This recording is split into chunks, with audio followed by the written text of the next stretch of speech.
Hey, hi there to all of my detoxifiers. It's good to have you here today. I wanted to take some time to make this video for you. This is a really important video, especially at the beginning stage of your detox, because there are things that are going to occur through this process. Maybe early on, maybe somewhere in the middle, maybe not towards the end, but there are things that are going to occur that are important for you to be aware of before you get there. And what I'm talking about specifically right now is a healing crisis. So you may have heard of these terms before if you've been in the world of natural medicine, of traditional Chinese medicine, naturopathy, or have done any kind of detox process in the past. You have probably heard the term healing crisis.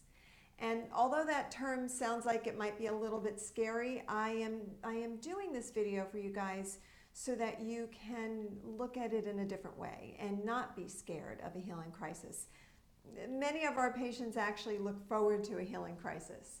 And I've been known to get phone call complaints of people who have not yet had a healing crisis. So, it's kind of like that pregnancy thing, right? You don't have morning sickness and you wonder why and is there something wrong. Everybody's body is going to be a little different and handle these things a little bit differently. But I wanted to make sure that we talk about it because I want you to be prepared for whatever comes your way. Now, of course, there's a lot of information in your book, right? This is your Bible of detox. So there's a lot of information here, and I'm going to touch on some of it directly from the book.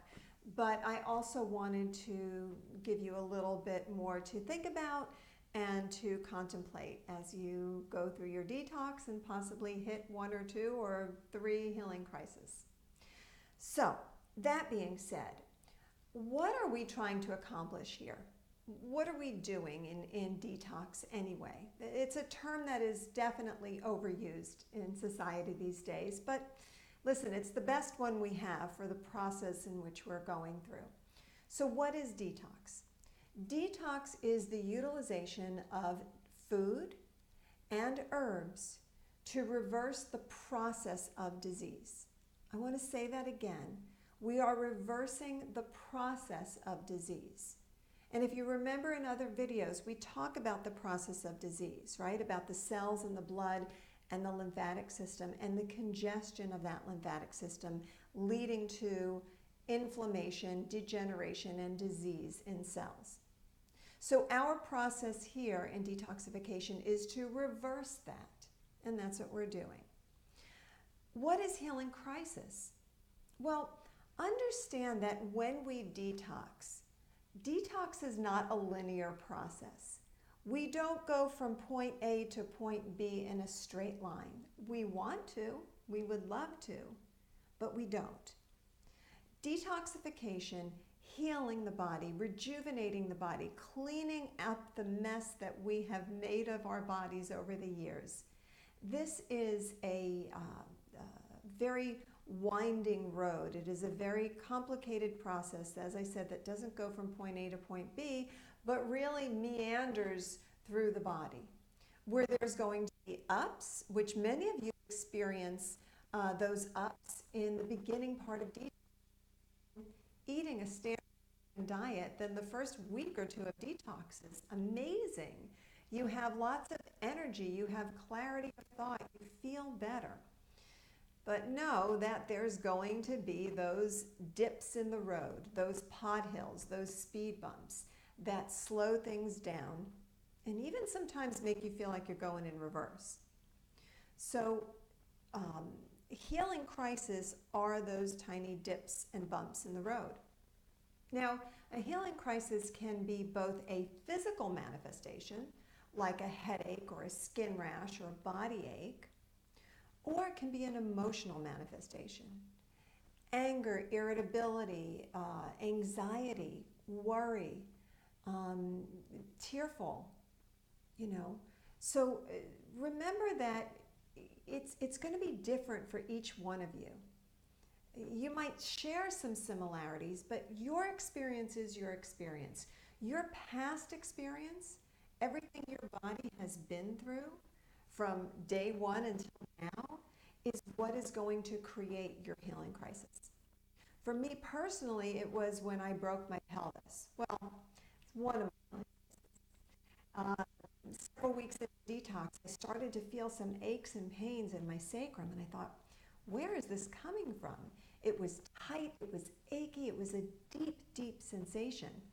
And then I realized, and I remembered what Dr. Morse said. All of your old injuries, your old ailments, your old problems, or current problems that you're having can come back up or get exacerbated through this process. So I was having a healing crisis where the body was literally going to that old scar tissue and saying, we don't need this, we don't need that, let's clean up this. And so that feeling was a regenerating of tissue, a breakdown and then a regenerating of tissue. But as I said, healing crisis can come in many, many forms. Now, in traditional Chinese medicine, we talk about the meridians, and we talk about how each meridian system, each energy pathway through the body, has a different block of time throughout the day that it is most active and that it is most resting. So some of your healing crisis may come during the time of that specific organ or meridian is the most active. For example, if you have liver issues, you may find yourself waking up between 1 and 3 a.m. In Chinese medicine, that's part of that circadian rhythm of the meridians. So you may wake up at between 1 and 3 a.m. You may be restless, you may be irritable, or you may feel some digestive issues. Know that that's your liver breaking down waste, eliminating waste, and regenerating. So again, these symptoms are going to vary quite a bit. Okay, so we're trying to put the body back into a fully alkaline state. So as we remove those acids are the ones that are going to cause some problems. What other healing crisis symptoms might you have? Well, if you think about those acids and you think about your journey through healing and detoxification, there are 3 avenues out of the body when we are removing acid waste. Number 1, your skin. Number 2, your bowels. And number 3, your kidneys. Not necessarily in any particular order. But when you think about your kidneys, I want you to think about that urinary tract and the acids going out. What might that feel like? Well, that might actually feel like a urinary tract infection. And you may want to run to your local urgent care or your doctor and get some antibiotics. Now look, I'm not telling you don't take antibiotics. What I am telling you is wait, stop, think. Is this truly a urinary tract infection, or might this be a healing crisis? And will we treat them the same or differently? Well, I'm going to tell you we're going to treat them differently. So burning pain, difficulty urinating, frequent urination, all of those symptoms you might feel from a urinary tract infection, if you feel them during your detox, number 1, pick up your book. Look for that in chapter 8. We'll talk about that in a moment. And look to see what it says to do. Now, of course, you can always pick up the phone and call the office. And if you are somewhere else in another country and the times just don't sync up, or we work together through Skype, then please go ahead and send us an email and we'll tell you what to do. So let's hit on the book a little bit so you guys can know how to use this resource, and then we'll get a little bit deeper into your healing crisis. So you'll notice that in chapter 8, that's your whole chapter about how to go through this detox process. You're going to find at page 131 a topic that says physical manifestations of detox. That is your healing crisis. As you go through the pages, you're going to see, around page 135, that there are a list of your most common healing crises. Now, a full list is a few pages into the chapter, but this partial list that I'm talking about is called Healing Crisis, Symptoms, and What to Do. So, for example, digestive changes can be a healing crisis. You can go into diarrhea, very loose stools, frequent bowel movements. Some people might go to the opposite end of the spectrum. They might actually get constipated. How is that possible? I mean, you're eating all of this fibrous, water-filled food, fruits and vegetables. How could you possibly get constipated? Well, what happens to your body when you're eating all of this alkaline food and taking the herbs that we prescribed for you? What happens is you start to move lymphatic congestion, long-standing lymphatic congestion throughout the body.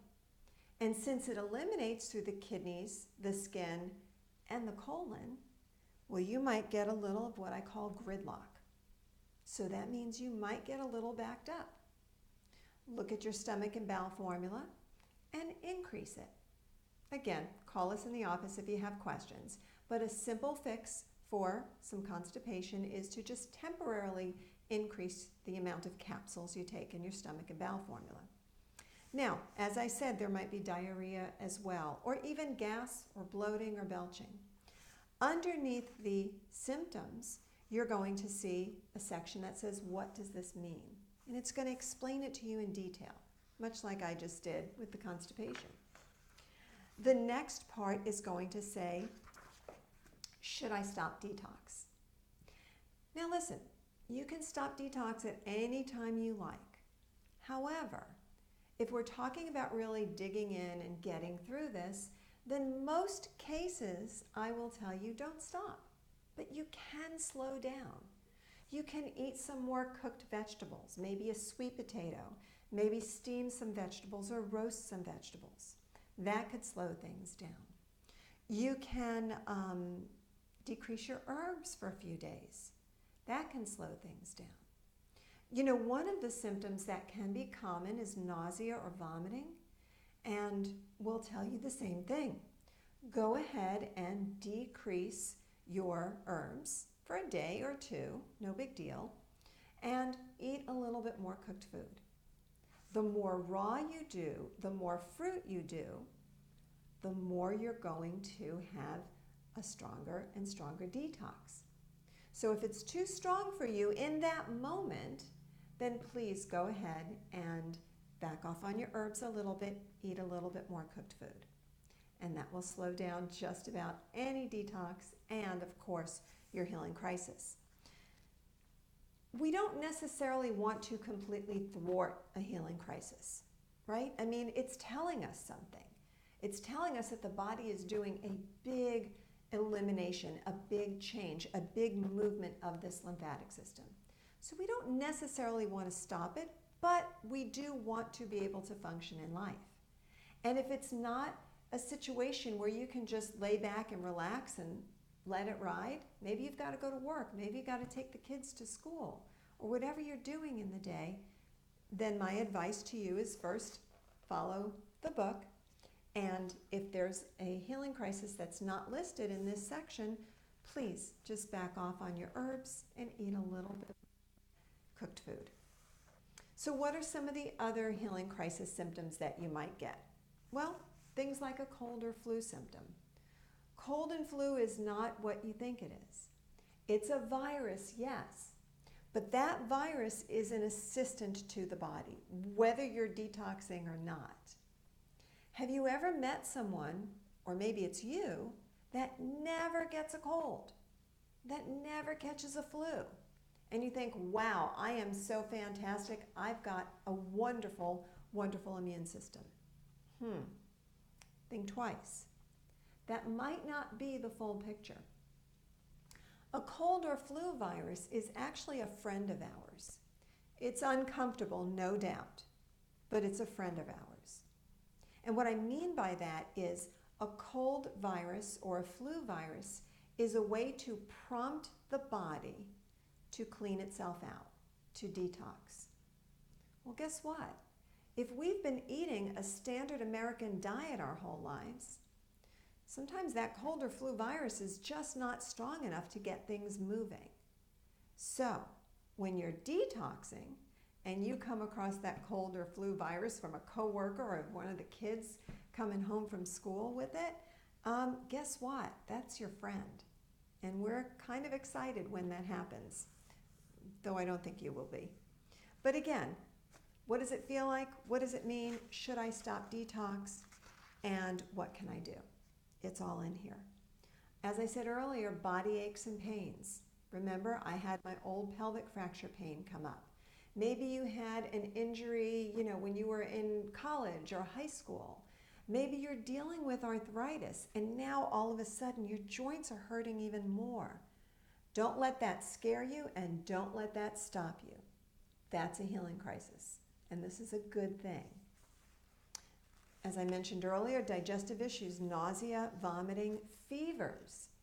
Even a fever without cold and flu symptoms can come up. So again, read the book, read that section, call us if you need us, but handle it in a way as to not thwart it. If the fever, for example, gets real high and you feel like, gosh, I've just got to get some rest, you can go ahead and take an aspirin or something. Well, aspirin is the most benign you can take compared to Tylenol or Advil or things like that, unless you have an allergy to aspirin. But you can take that to help you get some rest at night to bring that fever down. Hydration is key. And remember, we're not super big into water unless that water is contained in the fruit you're eating. So watermelon would be fantastic if you have a fever. Any of your juicier fruits, mangoes, peaches, grapes, fantastic for dealing with a fever during a healing crisis. Headaches are another one that are quite common, especially if you tend to deal with headaches. They may get, again, increased during a particular period of time of your detox, or if you've just stopped drinking coffee or come off of chocolate, anything that may trigger a reaction because you are used to the caffeine, maybe soda, you're coming off of soda during detox, you may get a headache. Am I against you taking something to alleviate the discomfort? No, I'm not, but do your best to follow the guidelines in the book and see if you can get through it without medical intervention, but if you have to. Heartburn, low energy. Let me tell you, that's probably the biggest section that I have here in terms of healing crisis. Low energy. When you first start detox, again, if you've been on a SAD diet, your energy is going to start to come up. Then it may plummet again. Why is that? Well, there's several reasons for low energy during detox. Number one, you've cut out your drugs, your coffee, your chocolate, your sodas. Number two, your cells are working really, really hard. Every one of those 100 trillion cells. So the energy will come down. And it's okay. Rest when you can. Go to bed earlier. Take a nap on your lunch break in your car. Do what you've got to do to give yourself some time to regenerate and rejuvenate. Other reasons why energy may get low is adrenaline. So, our adrenal glands, and we'll get into it in more detail in another video, but our adrenal glands are extraordinarily important in so many aspects of the function of this human body. When we are used to eating a great deal of animal protein, you think that you're getting, of course, the protein in that diet. Of course, you think about the minerals you might get from eating that flesh, maybe the iron, maybe the B12, vitamin B12. What you don't realize that you're getting is adrenaline. And simply put, when that animal is going to slaughter, behind a line of other animals that are going to slaughter, and of course the guy at the front of the line who got slaughtered, well, their hearts start pumping, their adrenal glands start secreting adrenaline, and that puts them in a state of fight or flight. It's a pretty horrible thing. That adrenaline starts pumping through the bloodstream, which increases heart rate, breathing, respirations, blood pressure, all of those things that adrenaline does to all of us, humans and animals. Well, that adrenaline gets dumped into the meat through the bloodstream. It doesn't have time to break down before that animal is slaughtered. And then you eat it. So not only do you get protein, not the best as we know, from that animal, but you're also getting adrenaline. That adrenaline is not real energy. Just like the coffee in your cup is not real energy, or the chocolate bar in the afternoon is not real energy. That is fake energy. That is an adrenal rush. It's the same as me putting a gun to your head. You may not feel like running 10 miles at 3 a.m. if I tap you on the shoulder and ask you to do it. But boy, if I show up with a gun, you're running 11 miles. So, the lack of adrenaline in the diet will cause low energy. Remember, your healing crisis is all temporary. This is not a forever thing. It's not even forever through your detox. It may come for a day, it may come for an hour, it may come and go. You may have something that lasts a week or two. It's really dependent on your body and your history. Skin issues is another common healing crisis. Anything from swelling, itching, skin rashes, abscesses, acne, boils. All of these things are common because what is the skin? It's an eliminative organ, right? Kidneys, colon, and skin, it's where the waste goes. So the body is willing to push it out anywhere it can, especially when we give it permission. And we give the body permission to eliminate waste when we are detoxing, when we are fully alkalizing, and when we're using herbs to move lymph and support organs of elimination. Now, something that some people love and a few others get nervous about, and that is weight loss. And we'll get into a video about weight loss. But those of you who are a pretty good weight, you're happy, you're satisfied with your weight, and you start to lose weight, you tend to get nervous. I know, those of you who want to lose weight are saying some things under your breath right now about those people, but hey, be nice. The truth of the matter is, you're going to lose weight during detox. And if you feel like you're already at your optimal weight and you don't want to lose, guess what? You're going to lose weight. It's okay. When you feed the body a diet that is natural to that specific species, we happen to be human, so when we're feeding this beautiful, loaded fruit and vegetable diet, the body is going to break down waste and eliminate it. It's going to break down fat and eliminate it. But don't worry. You can actually remain on this same diet, on this detox diet, and gain weight back. Whatever your optimal weight is, your body will know, and it will put you there eventually through your process.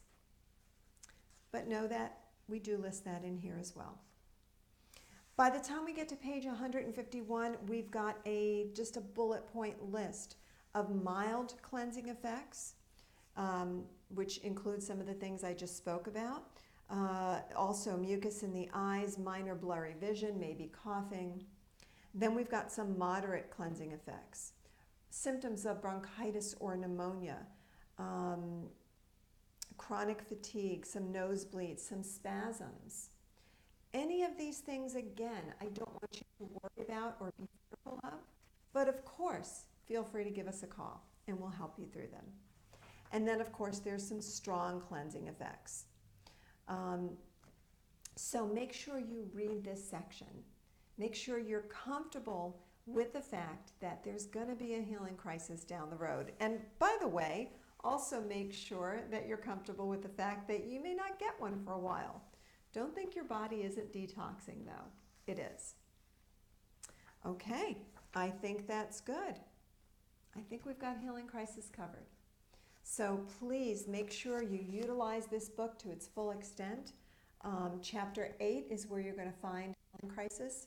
along with your whole process of detoxification. I look forward to hearing your progress and seeing you come out on the other end happy, well, and healed. See you soon. There goes the dog barking. Have a good day. Bye.